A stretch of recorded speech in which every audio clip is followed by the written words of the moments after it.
utu mutanya janya kasa wawini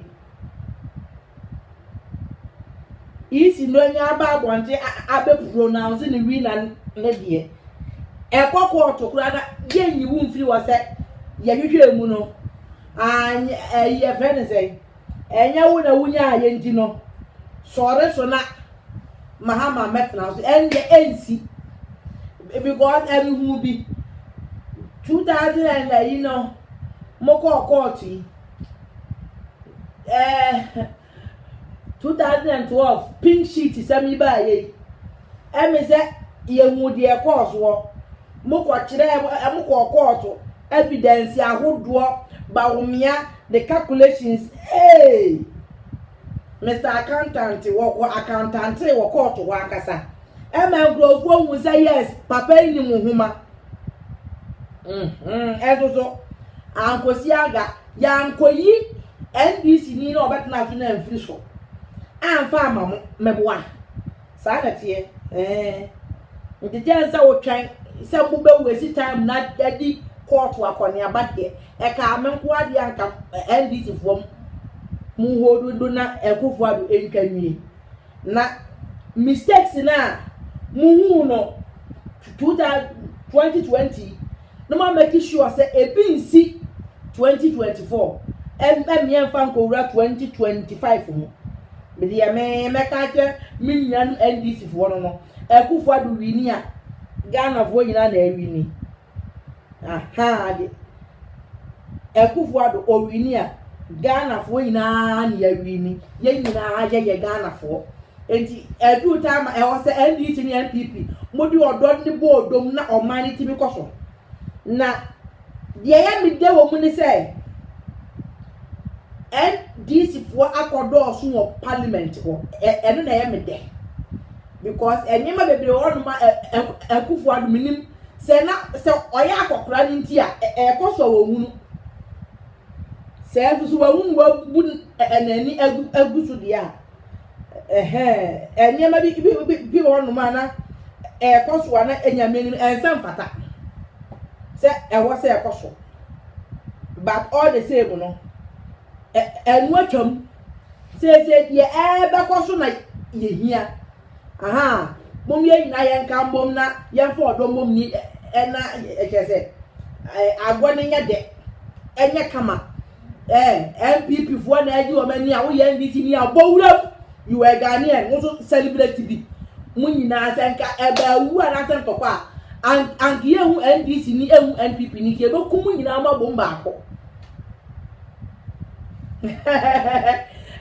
ye be kumu nyina ma bom ba akọ ye ni wotwe ni adoa enti ze na se bibi se yes dia me mini party I don't have a party se mu hu me wa na me chair commentator me fa NDC dia na me di NPP dia awo no na ma wo na kuya donko na ma wo ni gum opia o me wo because Ghana ni yie die na ye hwehwe dia ba ma ye kuro no akoso na ye pe bia ke ye kuro no ekoso a ankayen tia brochire ha mesra ma fa mi wa join a share the video na unia bi mehwe and me fa ya kwa me A+ whether he likes it or not. Enra Bidika man the caption said, if you are a Ghanaian and you support another, would join it Kwame A+ party now. Sorry to say, oh, you were a fool like your party leader. I made that statement and me regret it back okra. Me say mon fa message we come Kwame A+. Mon share video no na me be fire no. Nyamya ne nukura ni. Things are getting out of hand. That guy, you again, he's a stomach politician. Men on the car, he is a stomach politician. What you can take a no, Momon German, Emma. Me watch it, no. Let's have one share video on hand and say, Sister, I Madame Car, one share video that my phone.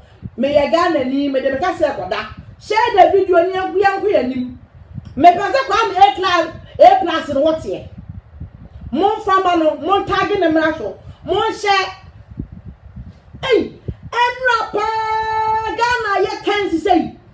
Obi ani abre. Look at the kind of video Kwame A+ send and if you are whatever one thing. I see one name. What the way you know ma wo ba abet na UK abonte so. I walk out we yire no wanyem ye no. What did the full play by ho and what did the bet na krom ha. And wa wo no te ha. And I will see Ghana na wo ka de ye wo de. Meboa. Papa Chao. Share the video. Video with a new 300 that meant was for. And then person fire no pa seriously. Me nya time on fire ne da. Na ma pena to ho. Mon share mame. Me bonum. Video na enko na ni ma mepon. Eya me kasa manim na me de ya en obi anim.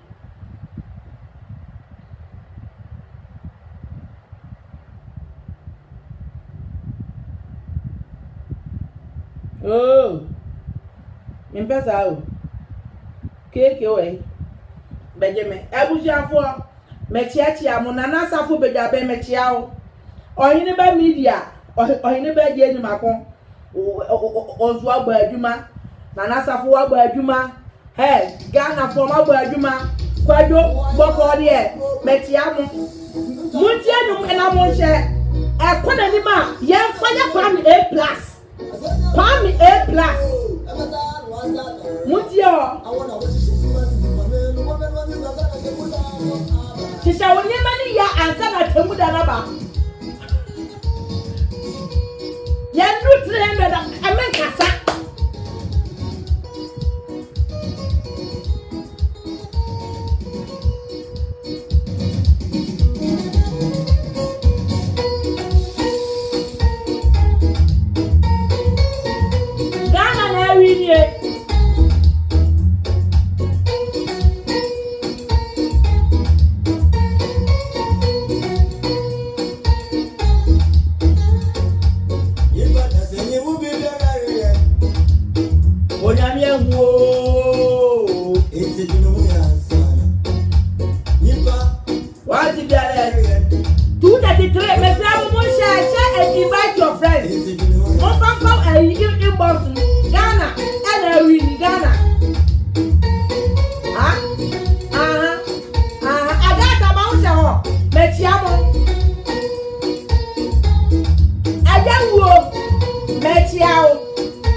Why are you stomach politician?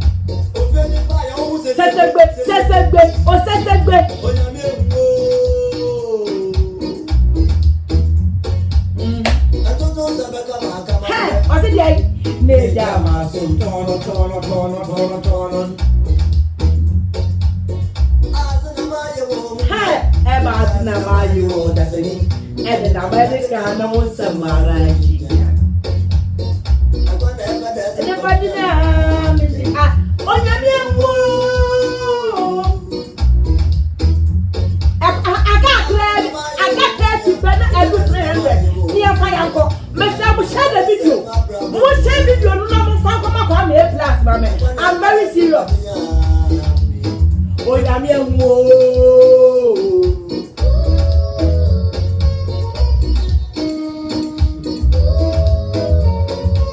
I'll bet you are my today.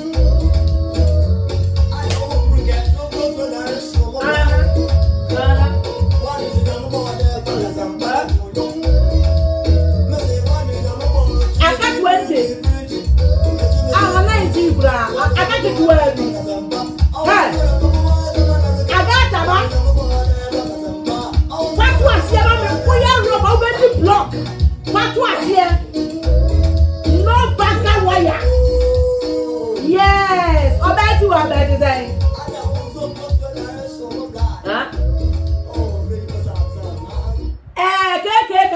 Bobo na boa me adwumadie osi onipa wadie biara wo ye no kan hu se onyame hu amese sa metena se ena nwumire ya medical card dem say one I'm here to congratulate His Excellency Nana Addo Dankwa Akufo-Addo na masanfo Mahama abaso o ma pani dada John Dramani Mahama be bona abaso se woni antiase na election akobrewo even though no 1 or 2 no ebaye but all the same no Ghanaians no ye improve yes enya o ma bia na ya tu aba on the 7th on the 8th results maye on the 9th do kra na numre and some results eba basa ye entokwa kitikiti biansi mu enye oma bia na enya ne sa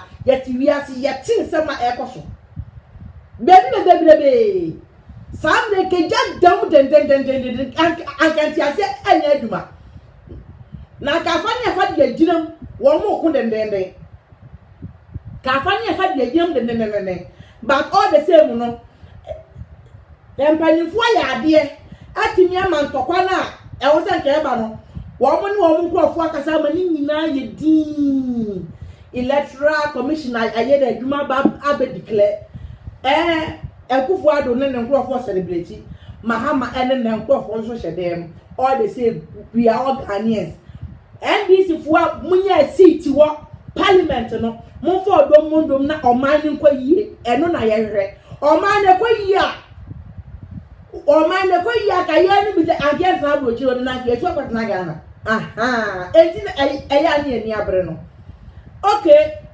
let's move on to Kwame A+. I'm say the man me dwa Kwame A+ kese pa Kwame A+.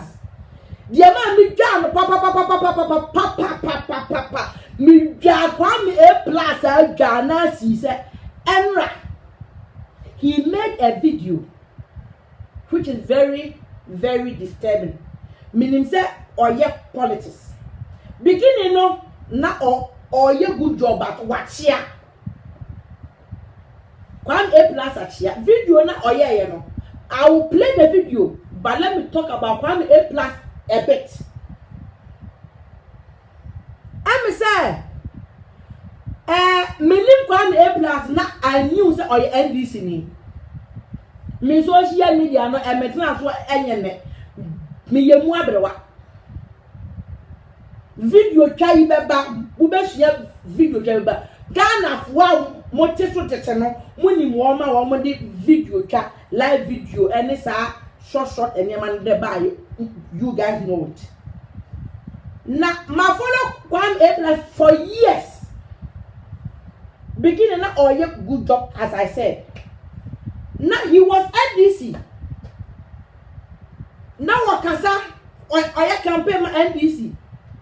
But all of a sudden NDC elusu ya no. Na NDC oya campaign NDC. Afi ema wudi esi ya. Ye mu ya ni se bra ya move ko NPP. Oh, and yet oya campaign NPP. Na ma adinya ma so na smart move awoye. Waya campaign ma NPP a wono ne biscuit na prempe. Wo mo ya campaign ma NPP na biscuit de wonyame adi wo afofie this year because baby e ugina na ugina. One ten wo ama NPP. Even though Musikan Wamama will be a new, but still now 110 and when them a man who said, "Oh, don't mind, you are doing something for Ghana." It's my book, Wabaso Biscout, Nana Prempe.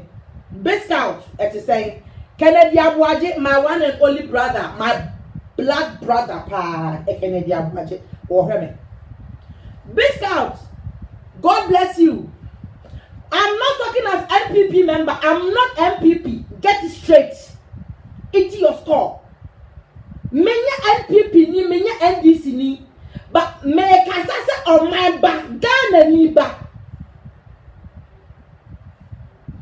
We are sick and tired of fake people.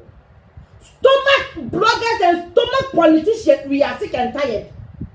Yabre. I've been to Ghana and I was there for 6 months and I know what is going on down there. Some people live under $1 a day. Some people, they live under $1 a day. Ya asifim ene ya woman ni papa. Na enutina I talk about Ghana all the time. So onyame beboa. No be tie yasem. Kumasi Vanda Mati say, no be tie yesu frɛ. Na wama ye good leaders a omo watema. Anya womo family. Enu womo fu na hia womo. Na omo de Ghana ebe ko manim. Enuntina eya ni epia bonti ebe ka bie no. Eya si ye ho adwe. Anase ye ni time. Anase ye ni adwuma biye. Let's go back to Kwame A+. Kwame A+ movie be NPP mu obo adwuma. Wo ye adwuma making sure say NDC be go down the drain. Yes. Wo ye adwuma je say wo mu blocky ya making sure say Akufo-Addo beba power. That guy is in Ghana. No you say e wode ye wo hwehwe e wode ye wo pe. Hey. Stand still. I want your water and I want your water. Minim ye see ye. Na the mu ya answer bray. Aso de gina e campaign ya NPP. Or campaign ya NPP. Or campaign ya NPP na obi o NDC. No one jump from NDC no and one moving ko NPP. Na fe adai. And what can no one? All your campaign to NPP. Me go and I just say, NDC for this Canadian. Sikano, all many be any. Woman is on your beer. It was Janicocha NPP. No, is a year campaign now. Or one now for NPP ni munintino or Benes can be a na Akufo-Addo so kire say Ghana ska ye fan de check. Come A+. Na Akufo-Addo kire o. Say Ghana ska ye fan de check. Ye de free HHS. Ye de national insurance and national health. Ye de food and ye de boa akuafo. Na ya farmer stomach bloggers and stomach politicians Emma woman. And the Jamu say Dear a man who was a Kwame plus on Neduma from Nakuma was a what they Wagana woman or more breadina or this one walk as on. They move out to attend a party, TPP. Namahano. What about you care? And meeting and say, come in about what here. Amazon come and I'm doing you say. And o party na ko se em shadow o party no be ye dia me na hwe na hu sa akwa we o kura enade eti me ma caption ma be ma caption say if you are Ghanaian and you support Kwame A plus party you are sorry a fool like your party leader. You are a fool like your party leader. I don't think we are fool like your party leader because Kwame A plus agreement the one on no day per president again. Agreement. Mama can't tell. So what you be there and I would test one. I will give what and a show I will give what the show sang. Anyone my Ghana or what? Sikato data and a show. So ninja. Masa watch ya matene. Obi na to ebro Ghana os watch ya. Ye bema watene Kwame A plus watch ya matene. Hwe obi na kasa ada na Kwame A plus ya Ghana ni no watene party na wo ka ho asem. If you don't go want the party. Gum wa go stand there.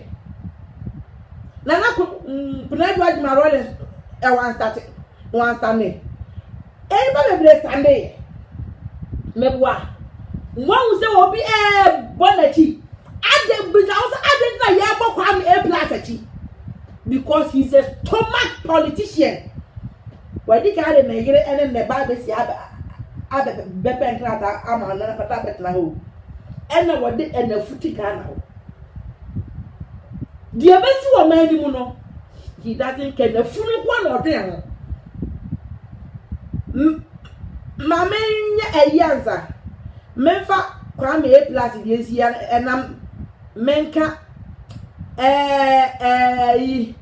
with all due respect on the on design. Kevin Ekotela. Mr. Kevin. Boko there. Boko. What disappointed me big time. Only Solomon Owusu what disappointed me akasa. I'm very, very, very disappointed about you guys' actions. I'm Mwateki. Solomon Owusu Yobia who fight for Ghana. Say ye jai Ghana say ye. Say ye jai krana. E was say ye timi eye bibi. Emma Ghana say for no na wo mutimi ye wo madwuma. Beni what you commander. And I have a clue. And as an idea what you are fighting for. And it's a good cause. But the mama you disappointed. And what Solomon Owusu and say only Kevin Ekotela. Oh my NDC for the vula woman. At the end, they were not fighting for Ghana anymore. They were fighting for a political party.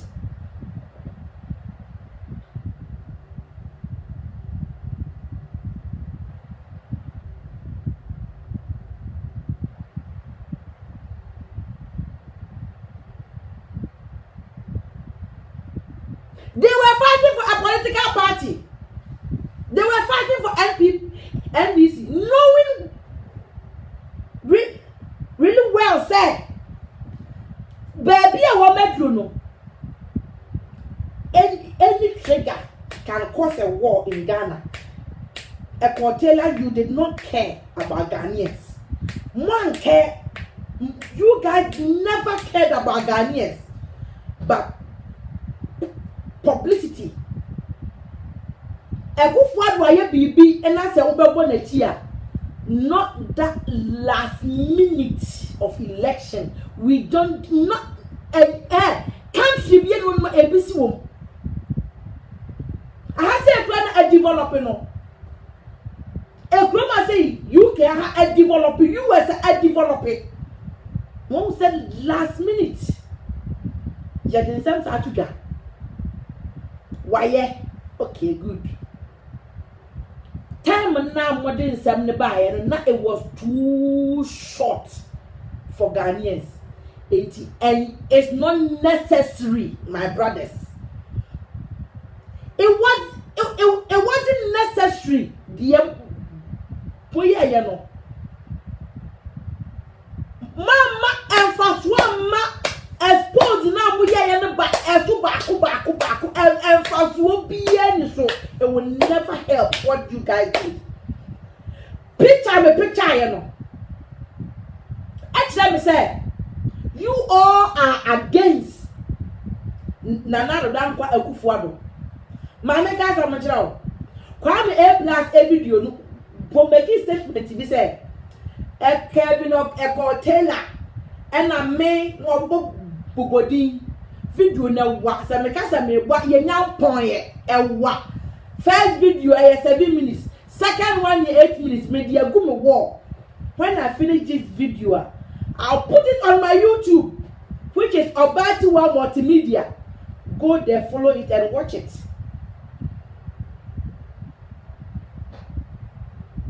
Young Sasquad in the that's how he put his words.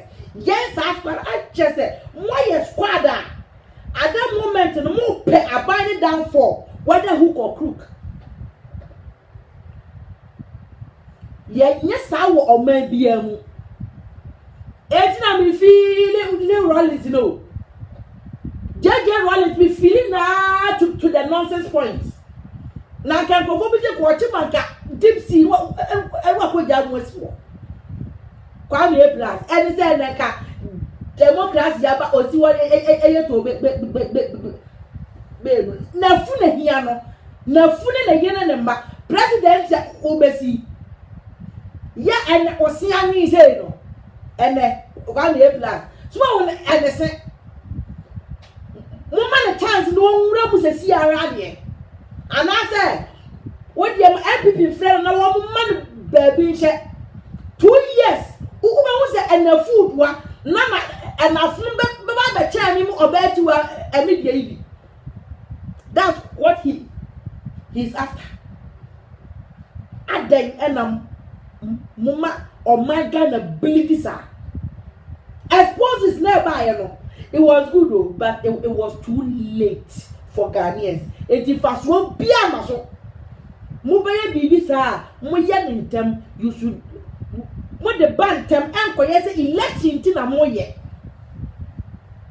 Ekufuado abanyaba say no aye yen fan to what last minute aye to aba afen na mo be exposed said you ta flash nyansa be no nyansa bia madam obi age boye ne say election me papa be bri edi ngomo almost election nti na wo mo yesa enya no kre. That's how our people put their words. Why? Because election, just a few days to election. Why did the baby according from according to Nanya according from according Mama political party beyond to Anna secondly so Equatela. Mesha video bi wo se we NPP ni pa. Now we NPP ni. Ofri kofuom ene baaye emeboa. Kofuo side. Kofuo ta no o NPP. Chaze wanya low battery. Wanya dia wo pa met na funti no. You have to stand and divide the party. Meboa. Monyina mo wona mun divide party no monti akufo adon krofo mu ha na monti kofo enkrofo mu na mo ready MPP party e baba ko gina unity together we stand money together die kotela de baba mu no mu benum ho aka mo last president and akufo adon se munimu a nyamia ni mukurani ene meka no kraba ene chenipa Kevin Taylor de wo ye na nye chai what we MPP ni a act like MPP ni dear empany for ene no ba bia no won ti Ghana won to aba abroje for wa ye to be why na ti fu pre ekoto aba. I saw some bloggers insulting NDC. I saw some bloggers insulting MPP. I saw some NDC members living in abroad is doing campaign for Yenya Brochile for no Ghana for do was say yeah, what ya brocha wo ye campaign. Mommy ani na ho. Sabata mommy ani na ho. Na nyama bi chia. Enyima bi chia. Muhwe ni yie mekasa chese oba apani ya mete ade ne so se du sa ade bi nya meka opa didi matem I don't care atem di no ya ni ka ni fruma en fa mo kra wudi matem ena ni postu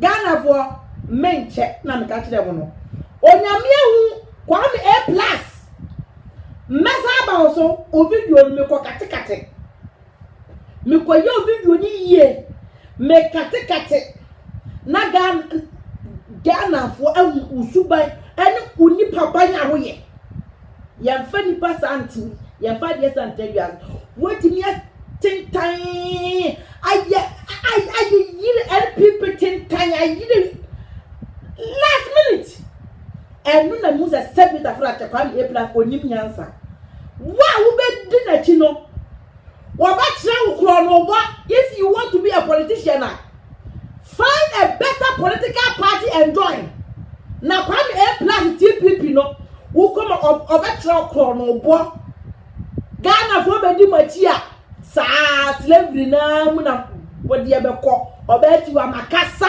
upo mo fa video we ko ma Kwame A+ me say ni TPP na ayam wana ya bayi ya be kasa TPP ya bo bi antie se e was here full plane eko Ghana eko kasa TPP we will do it madam say mo ma ba